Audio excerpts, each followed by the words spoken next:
Assalamualaikum warahmatullahi wabarakatuh. My name is Nur Ramadhita Prawira. Today we tell a traditional American story called A Tall Tale. A tall tale is a story about a person who is larger than life.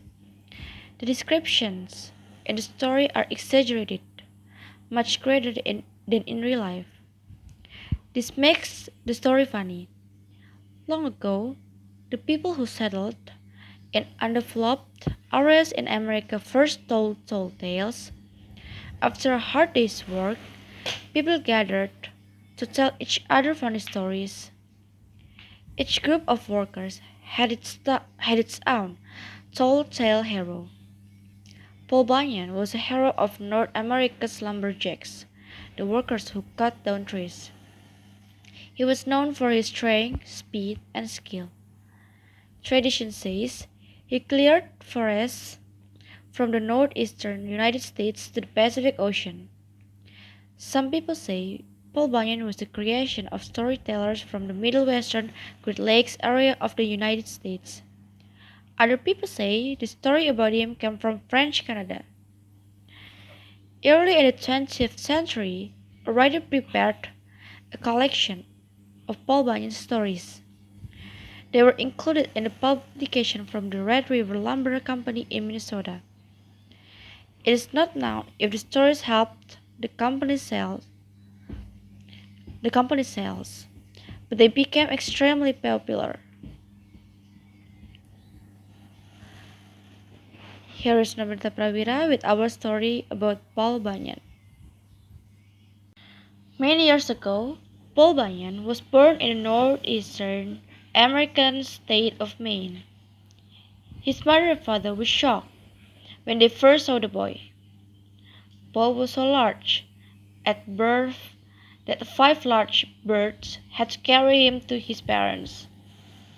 When the boy was only a few weeks old, he weighed more than 45 kilograms. As a child, Paul was always hungry. His parents needed 10 cows to supply milk for his meals. Before long, he ate 50 eggs and 10 containers of potatoes every day. Young Paul grew so big that his parents did not know what to do with him. Once, Paul rolled over so much in his sleep they caused an earthquake. This angered people in the town where his parents lived. So the government told his mother and father they would have to move him somewhere else. Paul's father built a wooden cradle, a traditional bed for a baby. His parents put the cradle in the waters along the coast of Maine. However, every time every time Paul rolled over, huge waves covered all the coastal towns. So his parents brought their son back on land. They took him into the woods. This is where he grew up. As a boy, Paul helped his father cut down trees. Paul had the strength of many men. He also was extremely fast. He could turn off a light and then jump into his bed before the room got dark. Maine is very cold for much of the year. One day, it started to snow. The snow covered Paul's home and a nearby forest. However, the snow was very unusual. It was blue. The blue snow kept falling until the forest was covered. Paul put on his snowshoes and went out to see the unusual sight. As he walked, Paul discovered an animal stuck in the snow. It was a baby ox. Paul decided to take the ox home with him. He put the animal near the fireplace. After the ox got warmer, his hair remained blue. Paul decided to keep the blue ox and named him Babe. Babe grew very quickly. One night, Paul left him in a small building with the other animals. The next morning, the barn was gone, and so was Babe. Paul searched everywhere for the animal. He found Babe calmly eating grass in the valley with the barn still on top of his back. Babe followed Paul and grew larger every day. Every time Paul looked, Babe seemed to grow taller. In those days, much of North America was filled with thick green forests. Paul Bunyan could clear large wooded areas with a single stroke of his large, sharp axe. Paul told Babe to help with his work. Babe was very useful. For example, Paul had trouble removing trees along a road that was not straight. He decided to tie one end of the root to what remained of a tree in the ground. Paul tied the other end to Babe. Babe dug his feet in the ground and pulled with all his strength until the root became straight.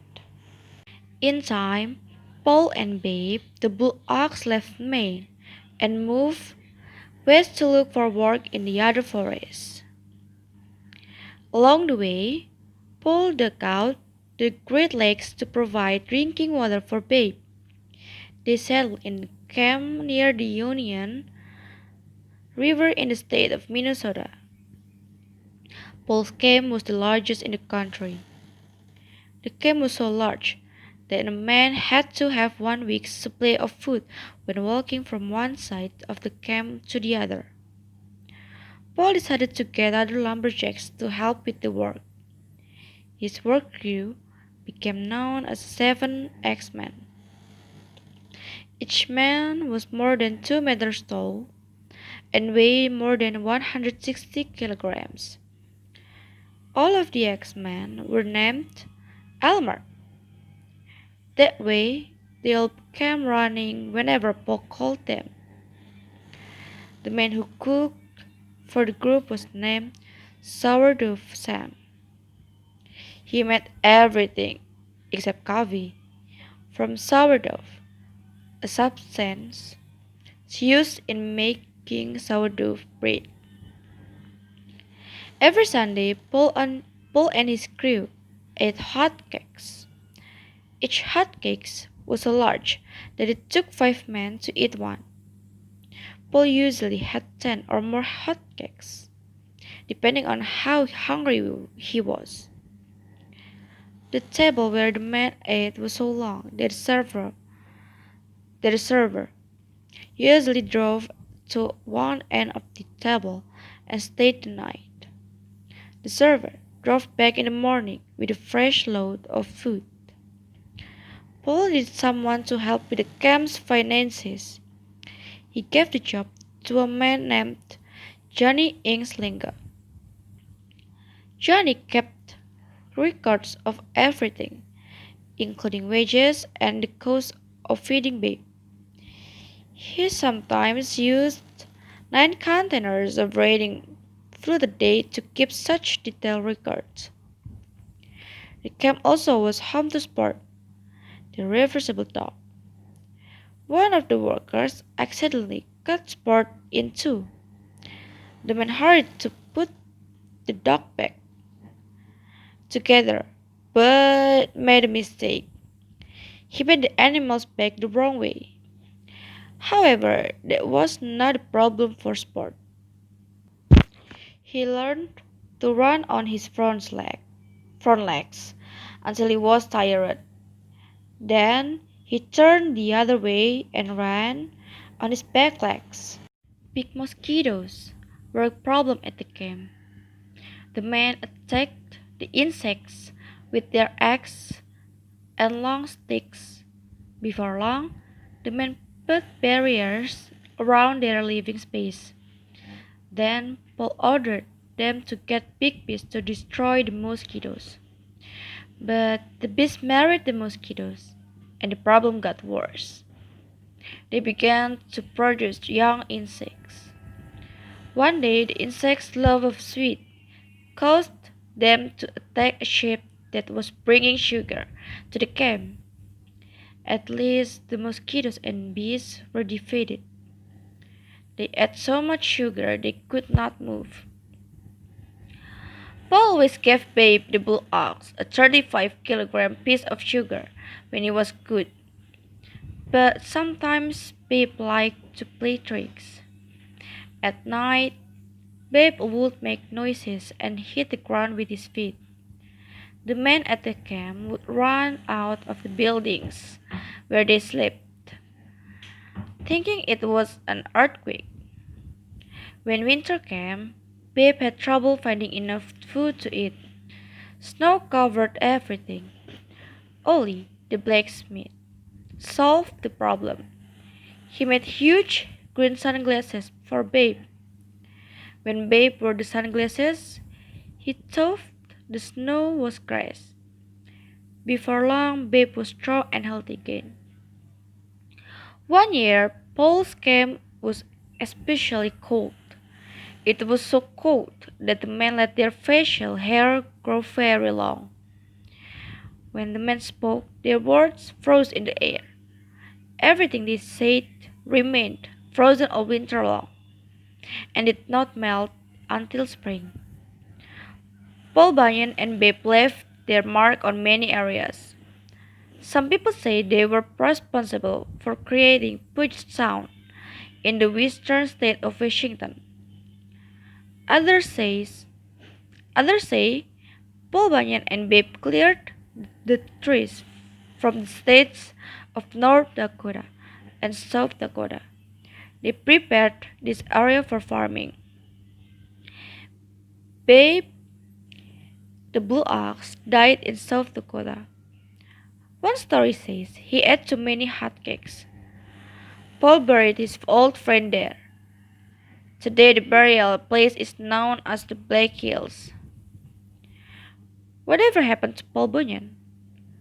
There are lots of stories. Some people say he was last seen in Alaska or even the Arctic Circle. Another tradition says he still returns to Minnesota every summer. It says Paul moves in and out of the woods, so few people ever know that he is there. You have just heard the story of Paul Bunyan. It was adapted for special English by George Grau. Your narrator was Nur Ramadhita Prawira. Join us again next week for another American story in special English on the Voice of America.